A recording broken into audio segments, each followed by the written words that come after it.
ठीक है। वर्णमाला के दो प्रकार होते हैं, स्वर और व्यंजन। कल हमने आपको फिर व्यंजन के प्रकार भी बताए थे, अंतस्थ व्यंजन, स्पर्श व्यंजन, उष्म व्यंजन, संयुक्त व्यंजन। ठीक है। अब हम बात करते हैं स्वर की।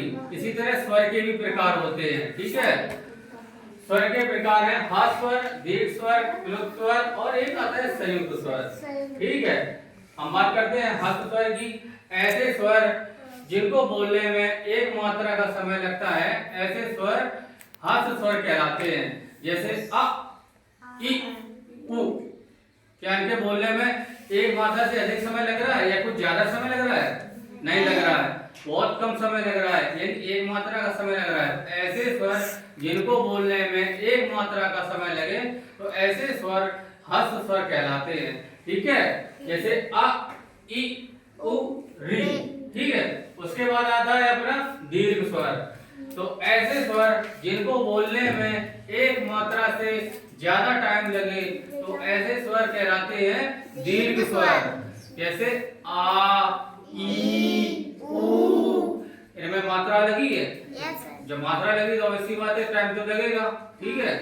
तो ऐसे स्वर जिनको बोलने में एक मात्रा से अधिक समय लगता है तो वो दीर्घ स्वर कहलाते हैं। इसके बाद आते हैं अपने प्लिष्ट स्वर। तो ऐसे स्वर जिनको बोलने में दो मात्रा से भी अधिक समय लगे, ऐसे भी तो होगा। तो ऐसा कौन सा शब्द है जिसको बोलने में दो मात्रा से भी अधिक समय लगेगा? सोचो और बताओ। Very good. और बहुत सुंदर। ओम नमः स्वाहा।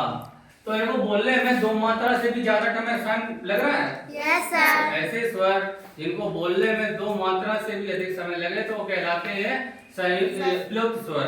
अब हम बचते हैं एक संयुक्त स्वर। संयुक्त स्वर ऐसा होता है जो दो स्वर मिलके बनता है और जिसको बोलने में समय लगता है और दो स्वर से मिलके बनता है। जैसे ए, आई, ओ, औ। ठीक है। ठीक है। लिख लो।